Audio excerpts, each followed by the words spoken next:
दोस्तों जीकेएसएसबी forester, forest inspector और JKP constable की जो हमने अभी फ्री इनिशिएटिव स्टार्ट किया है, अभी जो हमने फ्री कोर्स अपने यूट्यूब चैनल पे स्टार्ट किया है, एक बार फिर से आपका वेलकम करते हैं आज के इस हमारे फ्री कोर्स वाले नेक्स्ट सेशन में।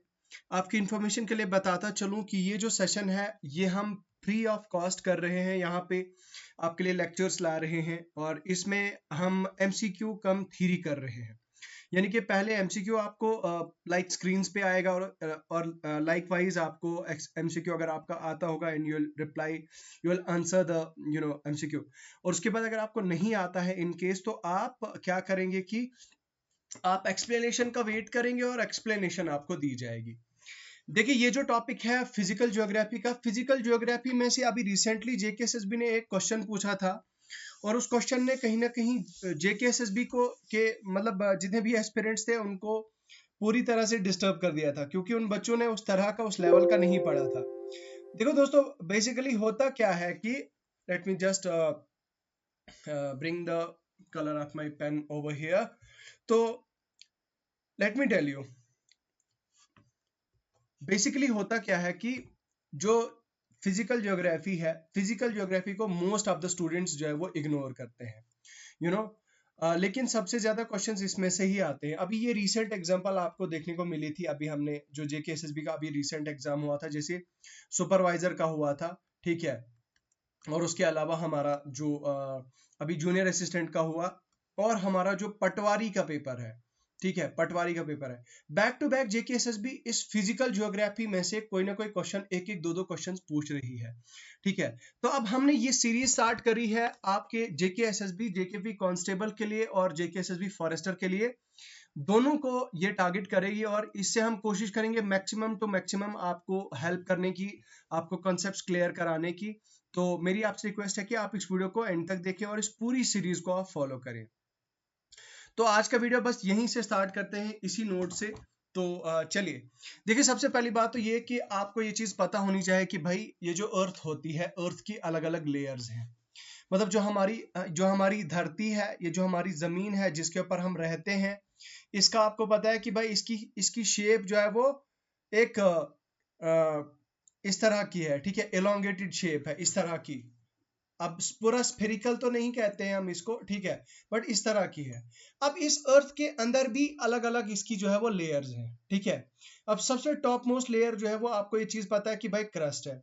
उसके अंदर अगर आप जाते हैं तो मेंटल आती है, उसके फर्दर अगर आप अंदर जाते हैं तो वो कोर आता है, और सबसे अंदर जो मतलब inner most core, inner most layer है वो आपकी है, जो क्या है वो आपकी इनर कोर है दोस्तों, ये आप देख सकते हैं यहाँ पे। सो ये है हमारे एनाटॉमी ऑफ द अर्थ। अब इसी को लेके हम कुछ और इंफॉर्मेशन शेयर करते हैं। देखो सबसे पहले आपकी अगर हम बात करें जो आपकी इनर कोर जो मैंने आपको बताया अभी, इनर कोर सॉलिड, ये आप देखिए, ये वाली सॉलिड कोर, ये सॉलिड कोर है, ये सबसे सॉलिड है, सबसे स्ट्रॉन्गेस्ट कोर है। और इसका जो डिस्टेंस है टोटल 3150 से लेकर 6370 किलोमीटर के बीच में है। याद रखिएगा ये इस डिस्टेंस पे है, इसका डिस्टेंस, ठीक है। ये इतना डिस्टेंस, इतना गैप है इस जो है वो लेयर के बीच में। उसके बाद आती है आपकी 2900 किलोमीटर से 3150 किलोमीटर के बीच में आउटर मॉल्टन कोर। देन 670 और 2900 किलोमीटर के बीच में लोअर मेंटल आती है। उसके बाद फिर मिडल ट्रांजिशन आता है 400 से लेकर 670 किलोमीटर के बीच में। एंड देन कम्स योर 200 और 400 किलोमीटर के बीच में सॉलिड एस्थेनोस्फीयर, ठीक है। याद रखिएगा एस्थेनोस्फीयर 200 और 400 किलोमीटर के बीच में। देन 100 और 200 किलोमीटर के बीच में पार्शियली मॉल्टन एस्थेनोस्फीयर आती है। एस्थेनोस्फीयर के ऊपर आपकी आती है अपर मोस्ट मेंटल, ये आप देख सकते हैं, जो अप टू 100 किलोमीटर होती है। और उसके बाद होती है आपकी सीमा, यहाँ पे आप देखिए ये सीमा, सिलिका और मैग्नीशियम, सीमा का मतलब होता है सिलिका और मैग्नीशियम की बनी हुई लेयर को हम क्या बोलते हैं, सीमा। इसे हम ओशियनिक क्रस्ट भी बोलते हैं दोस्तों। और सबसे टॉप पे होता है आपका सियाल, ठीक है, सिलिका और एल्युमिनियम की लेयर, ठीक है, ये होती है आपकी कॉन्टिनेंटल क्रस्ट। अब लिथोस्फीयर 5 से लेकर 100 किलोमीटर के बीच में हमारा ये कवर करता है। ये किस एरिया तक आता है? ये हमारा अपर मेंटल तक आता है, तो इसको हम क्या बोलते हैं? लिथोस्फीयर बोलते हैं। ठीक है, लिथोस्फीयर अगर आपको कोई पूछता है, आपके एग्जाम में आपको पूछता है, तो लिथोस्फीयर का जो आउटर मोस्ट क्रस्ट होती है, ठीक है, आउटर मोस्ट क्रस्ट होती है, आउटर मोस्ट क्रस्ट और upper most mental, upper most mental, तो ये होती है हमारी, इसको हम बोलते हैं लिथोस्फीयर। ठीक है, तो चलिए अब हम क्वेश्चंस करते हैं। Which one of the following layers of the earth is made up of solid iron and nickel? तो NiFe, ठीक है, नाइफी, ये याद रखना आप, ये याद रखना आप, नाइफी। तो बोलता है कि भाई जो हमारी अर्थ है, वो अर्थ की कौन सी लेयर है जो बनी हुई है? Which one of the layer of the earth is made up of solid iron and निकल। तो सॉलिड आयरन को, इसको हम नाइफी भी बोलते हैं। कभी कभार एग्जामिनर हमारा ये भी पूछता है कि भाई नाइफी, जो नाइफी है वो किस में है, कौन सी वाली लेयर में है? तो देखो यार, इसकी जो लेयर की अगर हम बात करें, तो देखो इसमें हमारा एक इनिशियल एक कॉन्सेप्ट है, वो मैं आपको एक बार बता देता हूं। कॉन्सेप्ट क्या है? एनसीईआरटी के अकॉर्डिंग, एनसीईआरटी के अकॉर्डिंग क्या बोलता है कि जो टॉप मोस्ट लेयर है दोस्तों, जो हमारी टॉप मोस्ट लेयर है, जो हमारी अर्थ की टॉप मोस्ट लेयर है नंबर 1 पे, उसको हम क्या बोलते हैं? सियाल। अभी मैंने आपको बताया सियाल, यानी कि सिलिका प्लस एल्युमिनियम की का जो मिक्सचर है वो हमारा, उसको हम क्या बोलते हैं? सियाल लेयर बोलते हैं। और इसमें हमारे जनरली क्या आते हैं? अभी मैंने आपको बताया, इसमें हमारे कॉन्टिनेंट्स आते हैं। ठीक है, आई होप ये चीज आपको यहां तक क्लियर होगी। उसके बाद इसके नीचे आता है, सियाल के नीचे आता है सीमा हमारा, SIMA। तो सीमा का मतलब ये हो गया आपका सिलिका एंड मैग्नीशियम। ठीक है, सिलिका और मैग्नीशियम। तो और ये जो ओशन फ्लोर है दोस्तों, जो ओशन फ्लोर है हमारा, वो इसका बना होता है, made of this layer, made of this क्या? सीमा। तो सीमा का बना है हमारा ओशन फ्लोर, तो उसे हम क्या बोलते हैं? Silica and magnesium. तो ओशन फ्लोर हमारा इसका बना है। ठीक है, तो ये हमारी असल में ये किसकी बनी होती है? ये हमारी, इसके अंदर क्या मिलता है? हमारा बसाल्ट। ठीक है, बसाल्ट जो यूजुअली डायमंड से थोड़ा क्या होता है? सॉफ्ट होता है। तो ये आ गई इसके बारे में। उसके बाद जो सबसे नीचे वाली होती है, इससे उसको हम बोलते हैं नाइफी। ठीक है, नाइफी, जिसकी मैं बात कर रहा था अभी, जो मैं क्वेश्चन पूछ रहा था। तो ये आ गई हमारी लेयर 01। ओके, लेट वेट, ये आ गई हमारी लेयर 1, और ये आ गई हमारी लेयर 2, सियाल, सीमा और नाइफी, और ये आ गई हमारी लेयर 3। तो ये 3 लेयर्स है हमारी अर्थ की। तो सियाल, सीमा और ये क्या आ गई हमारी? नाइफी। तो नाइफी क्या आ गया? निकल और आयरन। ठीक है, निकल और आयरन से बनी हुई इस लेयर को हम क्या बोलते हैं? नाइफी, और ये हमारी लेयर 3 है। ठीक है, तो आई होप ये चीज आपको क्लियर हो गई होगी। अब हम जो है वो कुछ और चीजें इसके रिलेटेड आगे यहाँ पे देखते हैं। इसका आंसर क्या है दोस्तों? यहाँ पे ये हमारा इनर कोर है। यहाँ पे देखिए, अब ये सबसे नीचे है, ऊपर आ गया क्रस्ट, ये आ गया मेंटल, और ये आ गया कोर। ये आ गया हमारा क्रस्ट हमारी क्रस्ट वाली लेयर हमारी सियाल की बनी हुई है। मेंटल की जो लेयर है हमारी, वो किसकी बनी है? सीमा की बनी है। और जो कोर है हमारी, इनर कोर जो है वो हमारी किसकी बनी है? नाइफी। तो नाइफी जो है वो, since it is lowest, and इसको हम क्या बोलते हैं? ये हमारी सबसे लोएस्ट मानी जाती है। अब बोलता है कि जो अर्थ की इनर कोर है, it is composed primarily of solid iron and निकल। यहां पे जो टेम्परेचर है 5000 से लेकर 7000 डिग्री सेल्सियस तक का होता है।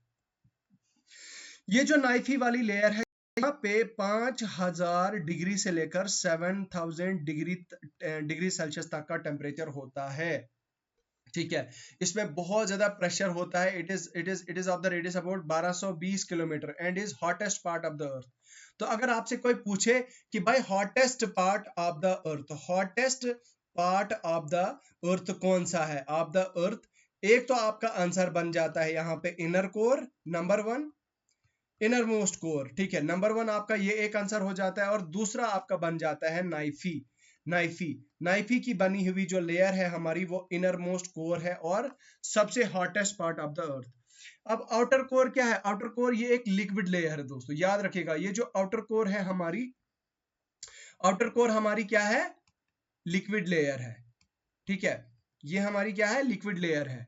और बोलता है ये किसकी बनी है? आयरन और निकल की। ये देखो Na, आयरन, Fe, नाइफी, ठीक है। ये भी हमारी नाइफी की बनी हुई है। उसके बाद अगर हम बात करें तो यहाँ पे अच्छा एक और चीज, it is responsible for earth magnetic field due to the movement of liquid metals. अब यहाँ पे मजे की बात क्या होती है कि आउटर कोर में क्या होता है कि मैग्नेटिक फील्ड जनरेट होती है। क्या होती है? Magnetic field. ये एक क्वेश्चन आगे आएगा, याद रखिएगा। ये मैग्नेटिक फील्ड होती है और मैग्नेटिक फील्ड बोलता है it is responsible for the earth magnetic field due to the movement of liquid metals. तो लिक्विड मेटल्स की मूवमेंट की वजह से लिक्विड मेटल्स जो हैं दोस्तों वो मूव करते हैं, उनकी मूवमेंट की वजह से इस लेयर का जो मैग्नेटिक फील्ड है वो यहाँ पे जनरेट होती है। और ये क्या है कि ये एक लिक्विड लेयर है, ठीक है। उसके बाद मेंटल है। मेंटल जो है वो थिकेस्ट, ये सबसे ज्यादा जो है वो मोटी लेयर है अर्थ की, compose mainly of silicate rocks rich in magnesium, ठीक है। तो मैग्नीशियम एंड आयरन, तो यहाँ पे आयरन, Fe और सिलिकॉन, ठीक है, इसमें ज्यादातर पाए जाते हैं। It is non metallic. जो हमारी मेंटल है ये नॉन मेटेलिक है बट कैन फ्लो स्लोली, और ये स्लोली फ्लो करती है। मेंटल जो है वो सॉलिड और सेमी सॉलिड फॉर्म में दोनों में जो है वो एग्जिस्ट करती है due to convection current that drive plate tectonics. अब जो प्लेट्स होती हैं, प्लेट टेक्टोनिक्स होती हैं, वो जब मूव करती हैं तो मूव करने की वजह क्या होती है? ये होती है due to the nature of solid and semi solid nature of the mantle. Crust है, बोलता है कि ये आउटर मोस्ट लेयर है, लेयर ऑफ द अर्थ है दोस्तों, ठीक है। इसको हम क्रस्ट बोलते हैं। इसकी it is made up of solid rocks like granite and basalt, ठीक है, containing mainly oxygen and silicon. Oxygen, silicon, aluminium, iron and calcium, ठीक है। बाकी ये सारे एलिमेंट्स इसके अंदर होते हैं। तो आई होप पहला क्वेश्चन आपको क्लियर हो गया। नेक्स्ट क्वेश्चन की तरफ आगे बढ़ते हैं। देखो आगे बढ़ने से पहले यहाँ पे एक चीज आपको बता दूं, जो लिथोस्फीयर है दोस्तों हमारी, लिथोस्फीयर है, लिथोस्फीयर कंपोज करती है हमारी, यहाँ पे let me just change colour of my pen. यहाँ पे देखिए लिथोस्फीयर है हमारी कितनी, अप टू 100 किलोमीटर तक की, ठीक है। 100 अप टू 100 किलोमीटर तक का जो डेप्थ है लिथोस्फीयर का वो हमारा यहाँ पे है। एस्थेनोस्फीयर, एस्थेनोस्फीयर जो है वो पार्शली मोल्टन है दोस्तों। ये जो है ना यार, ये याद रखना आप, ये वाली जो लेयर है ना, इस लेयर को हम क्या बोलते हैं? एस्थेनोस्फीयर बोलते हैं। ये पार्शली बोलता है कि मोल्टन है और पार्शली फ्लूइड है। तो ये अप टू 700 किलोमीटर है। ये काफी ज्यादा एग्जाम में पूछा जाता है, तो याद रखिएगा ये 700 किलोमीटर की दूरी पे वाक़ा है, मतलब इतना डिस्टेंस है इसका, इतनी डेप्थ है। देन कम्स आपका लोअर मेंटल। ये आ गया मेंटल आपका, ये पूरा यहां से लेकर यहां तक के बीच में ये आ गया पूरा आपका मेंटल, ठीक है। अब मेंटल में भी क्या आपका ये आता है यहां से लोअर मेंटल, ठीक है, इसको हम लोअर मेंटल बोलते हैं।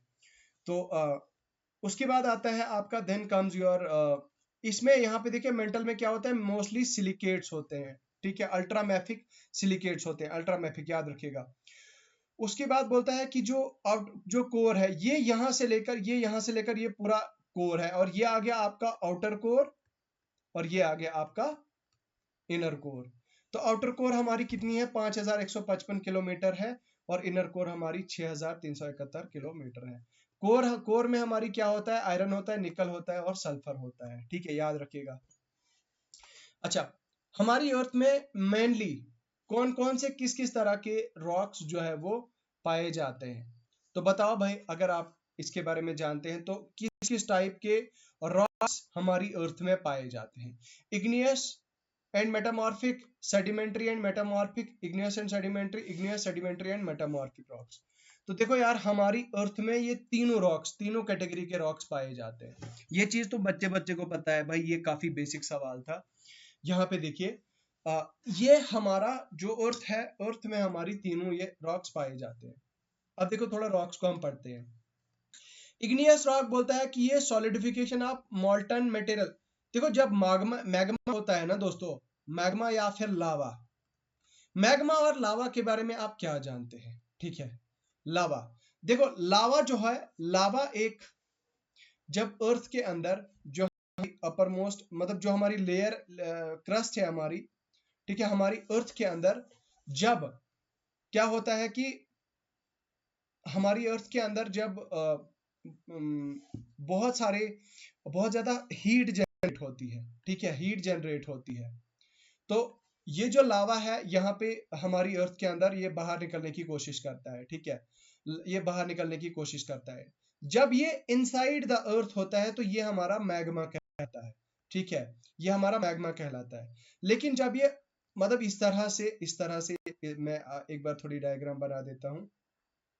इस तरह से जब ये बाहर आ जाता है, हमारी अर्थ के बाहर आ जाता है, तो इसको हम क्या बोलते हैं, फिर ये हमारा लावा बन जाता है, ठीक है, तो ये लावा बन जाता है। अब ये जो लावा अर्थ के बाहर आता है, देखो पहली बात तो ये कि यहाँ पे आप देखो इस तरह की, मान लो ये अर्थ है, ठीक है, और ये इस तरह का, ये देखिए, ये यहाँ से ये लावा फ्लो फ्लो हो रहा है, ठीक है, या फ्लो हो चुका है। अब ये जो लावा बाहर निकल के आया है, इस तरह से बाहर निकल के आया है, ये लावा एक टाइम आएगा कि ये सॉलिडिफाई हो जाएगा, मतलब ये फ्लो होना बंद कर देगा, ये सॉलिडिफाई हो जाएगा। तो इसकी सॉलिडिफिकेशन जब हो जाती है तो इसको हम क्या बोलते हैं, इग्नियस रॉक। पहला केस तो ये हो गया लावा। अब ये तो लावा की बात होगी नहीं, लेकिन अब मान लो क्या होता है कि अर्थ का जो क्रस्ट है काफी ज्यादा स्ट्रांग है और ये इसके अंदर ही रहा, तो ये जब किसी किसी हद तक, किसी काफी लंबे पीरियड ऑफ टाइम तक ये चलता रहेगा, ये मैग्मा इस तरह से ऊपर की तरफ, तो एक टाइम आएगा कि जब ये कूल डाउन हो जाएगा, जब इसको बाहर जगह जगह निकलने के लिए नहीं मिलेगी तो ये कूल डाउन हो जाएगा। तो कूल डाउन होने से यहाँ भी क्या जो है वो सॉलिडिफाई हो जाएगा, ठीक है। तो सॉलिडिफाई, इसके सॉलिडिफाई होने से, या फिर अगर वो अर्थ के बाहर निकलता है तो इसके सॉलिडिफाई होने की वजह से कौन सा रॉक जनरेट होता है, उसका हम इग्नियस रॉक बोलते हैं, ठीक है। वो बोलता है कि अर्थ क्रस्ट का जो मेजर पोर्शन है वो किसका बना है, अर्थ इग्नियस रॉक का बना होता है, ठीक है। स्पेशली अगर ओशनिक क्रस्ट होता है विच इज मोस्टली बसाल्टिक, ठीक है, बसाल्ट। तो बोलता है कि मोस्टली जो ओशन का क्रस्ट होता है, मतलब समंदरों के नीचे का जो क्रस्ट होता है दोस्तों, वो मेजरली किसका बना होता है, इग्नियस रॉक्स का बना होता है, स्पेशली बसाल्ट रॉक्स, ठीक है। अब इसकी एग्जांपल क्या है, ग्रेनाइट और basalt. Igneous rocks form primary rocks, ठीक है, meaning other rock types sedimentary and, अच्छा। अब इग्नियस रॉक से ही देखो, ये इग्नियस रॉक्स है आपके, इग्नियस से ही आपके मेटामॉर्फिक और सेडिमेंट्री रॉक्स जो है वो बनते हैं, ठीक है। तो याद रखिएगा इग्नियस रॉक किसकी वजह से बनते हैं, ये solidification, cooling and solidification of lava और मैग्मा की वजह से होता है, मॉल्टन मटेरियल। तो एक चीज तो ये, दूसरी बोलता है कि सेडिमेंट्री और मेटामॉर्फिक रॉक्स इसी से निकलते हैं, इसी से निकल के जो है वो सेडिमेंट्री और मेटामॉर्फिक रॉक्स बनते हैं। बोलता है कि जब सॉलिड एक्यूमुलेशन एंड कंपैक्शन, जब ये कंपैक्ट हो जाते हैं, ये जो इग्नियस रॉक्स होते हैं, ये जब कंपैक्ट हो जाते हैं, जब इनके ऊपर कोई प्रेशर पड़ जाता है, प्रेशर पड़ने की वजह से जो काफी ज्यादा ये कंपैक्ट हो जाते हैं, तो उसकी वजह से जो है वो इनकी फॉर्मेशन होती है। Sedimentary rocks make up significant part of the earth surface covering 75 of the, देखो जो 75% कॉन्टिनेंटल क्रस्ट जो कवर किया है वो सेडिमेंट्री रॉक्स ने किया है, ठीक है। ये एक थिन लेयर है हमारी अर्थ की। सैंडस्टोन इसकी एग्जांपल है, लाइमस्टोन है और शेल है। ये आप याद रखिएगा, काफी इंपॉर्टेंट है। कभी कभार एग्जाम में इतना बेसिक क्वेश्चन पूछा जाता है कि भाई बताओ इनमें से सेडिमेंट्री रॉक कौन सा है और मेटामॉर्फिक रॉक कौन सा है और इग्नियस रॉक कौन सा है। तो एक आता है आपका सैंडस्टोन, एक आता है आपका लाइमस्टोन और एक आता है आपका शेल। तो ये आपके जो है वो कहलाए जाते हैं सेडिमेंट्री रॉक्स। देन कम्स आपका metamorphic rocks. These form when existing rocks, either sedimentary or igneous or even metamorphic rocks, are subjected to heat, pressure or chemically active fluids. देखो, या तो सेडिमेंट्री रॉक्स या तो मेटामॉर्फिक रॉक्स। सेडिमेंट्री या metamorphic rocks को जब क्या होता है, जब उनको बहुत ज्यादा गर्म किया जाता है, मतलब जब वो बहुत ज्यादा they are subject to heat, मतलब जब उनके ऊपर बहुत ज्यादा हीट पड़ती है या बहुत ज्यादा प्रेशर पड़ता है, ठीक है, या chemically active fluids causing them, तो उसकी वजह से जो है वो इनका स्ट्रक्चर चेंज हो जाता है। ठीक है, आपने रॉक साइकिल वाला कॉन्सेप्ट पढ़ा होगा एनसीईआरटी में 11th की, इफ टाइम परमिट्स, तो वो भी मैं आपको पढ़ाऊंगा, बताऊंगा। ठीक है, जैसे अब स्लेट होती है जिसपे हम लिखते थे, याद होगा आपको, स्लेट होती है वो मेटामॉर्फिक रॉक की बनी है। मार्बल जो आप घरों में लगाते हैं वो भी आपका जो है वो मेटामॉर्फिक रॉक्स का बना है। और शिस्ट शिस्ट भी जो है वो हमारे मेटामॉर्फिक रॉक्स की बनी है। बोलता है कि कॉन्टिनेंटल क्रस्ट में जो है वो मेनली हमारे इग्नियस और मेटामॉर्फिक रॉक्स की है। जो हमारा कॉन्टिनेंट्स है, कॉन्टिनेंट्स हैं हमारे, वो कॉन्टिनेंट्स किसके बने हैं, किसके बने हैं दोस्तों, यूजुअली हमारे इग्नियस और मेटामॉर्फिक रॉक्स के बने हुए हैं। But it has a thin layer of sedimentary rocks covering much of the surface। ठीक है, oceanic crust is mostly made up of basalt and igneous uh, made up of basalt. तो oceanic crust जो है वो ज्यादातर किसकी बनी होती है, यूजुअली वो बसाल्ट की जो है वो बनी होती है। ओके, सो आई होप आपको मेरी जो है वो समझ आ गया होगा। उसके बाद नेक्स्ट हम बात करते हैं टुगेदर दीज। अच्छा, इनको ये जो रॉक्स हैं ये एक टुगेदर क्या फॉर्म करते हैं, ये लिथोस्फीयर फॉर्म करते हैं। ओके, तो ये क्या फॉर्म करते हैं, ये लिथोस्फीयर टुगेदर फॉर्म करते हैं। Okay, next, the boundary between the earth crust and the mantle is known as. देखो यार, सीधा डायरेक्ट क्वेश्चन है, क्रस्ट और मेंटल के बीच की बाउंड्री को हम क्या बोलते हैं। ठीक है, तो अभी मैंने आपको क्या बताया, देखो ऑप्शन क्या है हमारा, लिथोस्फीयर है, लिथोस्फीयर है, ऑप्शन ए एस्थेनोस्फीयर है, ऑप्शन बी उसके बाद मोहोवरिक डिसकंटिन्यूटी है, गुटनबर्ग्स डिसकंटिन्यूटी है। तो option, what is the right answer, देखो इसका आंसर है मोहो डिसकंटिन्यूटी। इसको हम शॉर्ट में क्या बोलते हैं, मोहो डिसकंटिन्यूटी। तो हमारी क्रस्ट और मेंटल के बीच की जो बाउंड्री है दोस्तों, उस बाउंड्री को हम बोलते हैं मोहो डिसकंटिन्यूटी। उसको हम क्या बोलते हैं, मोहो डिसकंटिन्यूटी। ओके, सो बोलता है कि ये एक बाउंड्री है अर्थ क्रस्ट और मेंटल के बीच में, जिसको एंड्रीजा मोहो ने डिस्कवर किया था 1909 में।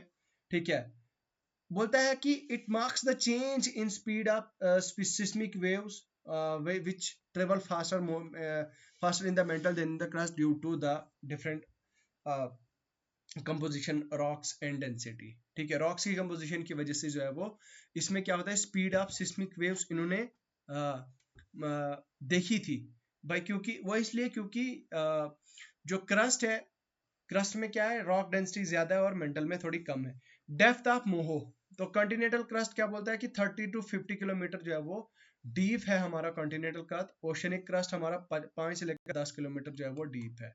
लिथोस्फीयर बोलता है, ये हमारी ऑलरेडी मैंने ये आपको बता दी, डिस्कस कर लिया। एस्थेनोस्फीयर, एस्थेनोस्फीयर जो है वो बिलो द लिथोस्फीयर, जो हमारी लिथोस्फीयर है, लिथोस्फीयर के नीचे जो हमारी लेयर है उसको हम क्या बोलते हैं, उसको हम बोलते हैं एस्थेनोस्फीयर। एस्थेनोस्फीयर ओके, उसको हम क्या बोलते हैं, एस्थेनोस्फीयर बोलते हैं। ओके, तो अपर उसके बाद बोलता है कि ये 100 से 200 किलोमीटर के बीच में। गुटनबर्ग्स डिसकंटिन्यूटी, तो बोलता है कि ये अर्थ मेंटल और आउटर कोर के बीच में है।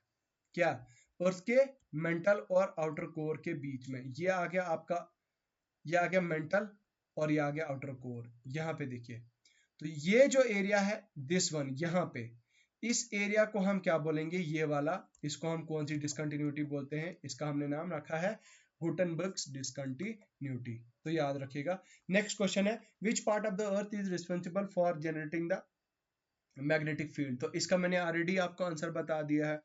चलो बताओ what is the right answer, अभी मैंने आपको एक्सप्लेन किया है। So the right answer is option C, outer core. ठीक है, आउटर कोर, इसके बारे में मैंने आपको एक्सप्लेन किया है कि बोलता है इज, इसमें क्या होता है कि आयरन और निकल होता है, और आयरन नाइफी होने की वजह से क्या होता है कि यहाँ पे इलेक्ट्रिक फील्ड, मैग्नेटिक फील्ड जो है वो जनरेट हो जाती है। Convection current, the outer current experiences convection current due to the heat and solid inner core, ठीक है। The current helps in generating the maintenance generation and maintenance of the earth's magnetic field, ठीक है। उसके बाद magnetic poles, the moment of molten metals in the outer core causes earth magnetic pole to shift slightly over the time, ठीक है। जो अर्थ मॉल्टन material की movement है इन the outer core का, उससे क्या होता है कि अर्थ का मैग्नेटिक पोल शिफ्ट कर लेता है वो inner core, which solid the inner core while solid is also composed of, अब जो इनर कोर है उसमें आयरन और निकल है, ठीक है। ये चीज मैंने आपको, ये इस चीज के बारे में भी मैंने आपको ऑलरेडी बता दिया। अर्थ का जो मेंटल है उसमें क्या होता है, मेनली क्या होता है, ग्रेनाइट होता है, बसाल्ट होता है, रॉक में सिलिकेट मिनरल्स होता है, या फिर आयरन और निकल होता है। तो हमारी अर्थ में सबसे ज्यादा क्या होता है, सबसे ज्यादा क्या होता है हमारे जो है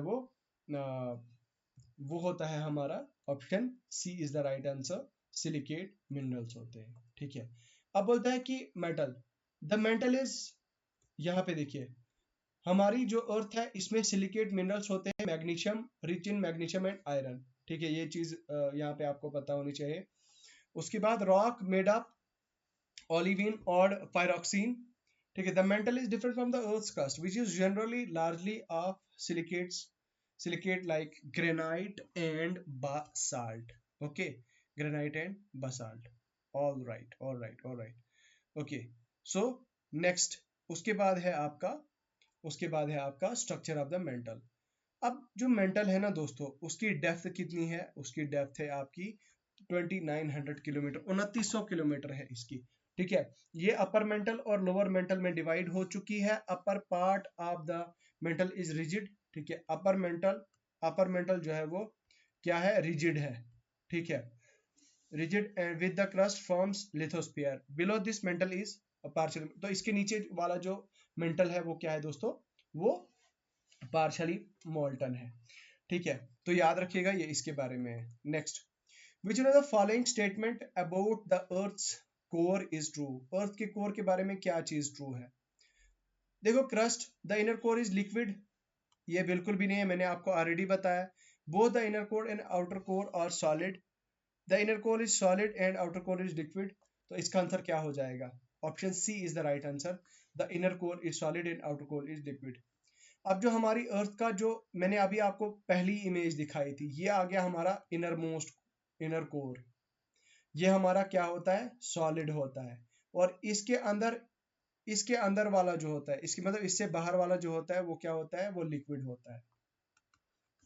option C is the right answer, ठीक है। इनर कोर क्या होता है, सॉलिड होता है, इसकी कंपोजिशन, इसमें आयरन होता है, निकल होता है, ठीक है। बाकी एलिमेंट जैसे कि सल्फर होता है इसमें और ऑक्सीजन होता है।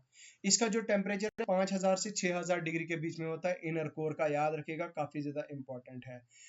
Similar to the surface of the sun, मतलब जितना ज्यादा सन गर्म होता है उतना ज्यादा हमारे अर्थ का सबसे inner most part that is आपका इनर कोर होता है, ठीक है। आउटर कोर क्या होता है, लिक्विड होती है, ठीक है। इसमें क्या होता है, आयरन होता है, निकल होता है, Fe होता है, क्या होता है, निकल होता है, ठीक है, मोल्टन लिक्विड होता है। उसके बाद इसका टेम्परेचर रेंज 4000 से 5000, 4K से लेकर 5K के बीच में इसका मोल्टन टेम्परेचर जो है वो होता है। इसकी बाउंड्री जो है वो, the boundary between inner core, जो हमारा इनर कोर है दोस्तों और आउटर कोर, उसको हम क्या बोलते हैं, लेहमैन डिसकंटिन्यूटी, ये याद रखिएगा, काफी इंपॉर्टेंट है, ठीक है। कोर की डेप्थ कितनी होती है, 2900 किलोमीटर होती है, ये इसके बारे में मैंने आपको ऑलरेडी बता दिया। Which one of the following is semi-solid and responsible for the plate tectonic movements? Lithosphere, asthenosphere, mesosphere, inner core, तो कौन सी भाई ऐसी, देखो इनर कोर तो हो ही नहीं सकता है दोस्तों, ऑप्शन डी यहीं से डिलीट हो जाता है। तो उसके बाद लिथोस्फीयर तो हो नहीं सकता यार भाई, ये सेमी सॉलिड नहीं, ये पूरा का पूरा सॉलिड है हमारा, ठीक है। और उसके बाद बात आती है आपकी एस्थेनोस्फीयर की, तो ये सेमी सॉलिड होता है और इसी के अंदर जो है वो प्लेट टेक्टोनिक एक्टिविटीज होती हैं, ठीक है। ये 5000 से इनर कोर के बारे में मैंने आपको अभी बता दिया। मैग्नेटिक फील्ड जो है वो movement of liquid iron and निकल की वजह से होती है, वो जनरेट करती है इलेक्ट्रिक करंट और उसके बाद मैग्नेटिक फील्ड जनरेट हो जाती है, ठीक है। उसके बाद है आपका boundary between core and mental, तो उसको हम क्या बोलते हैं, ग्रूटनबर्ग डिसकंटिन्यूटी। जो हमारा कोर है, कोर और मेंटल के बीच की डिसकंटिन्यूटी को हम क्या बोलते हैं, गुटनबर्ग। ठीक है, याद रखिएगा, काफी इंपॉर्टेंट है। तो ये थे दोस्तों कुछ बहुत ही ज़्यादा इम्पोर्टेंट एमसीक्यूज जो हमने आज डिस्कस करे। बहुत आई होप आपने इस सेशन को एंजॉय किया होगा। आप इसी तरह से एंजॉय करेंगे। इस वीडियो को जितना ज़्यादा हो सकता है उतना ज़्यादा शेयर करें दोस्तों अपने दोस्तों के साथ, और इसको लाइक करें, इसको ज़्यादा से ज़्यादा लाइक करें हमारी इस वीडियो को, और हमें ज़्यादा से ज़्यादा सपोर्ट करें, क्योंकि इसी तरह का मज़ेदार और दमदार कंटेंट आपके लिए हम लाएंगे।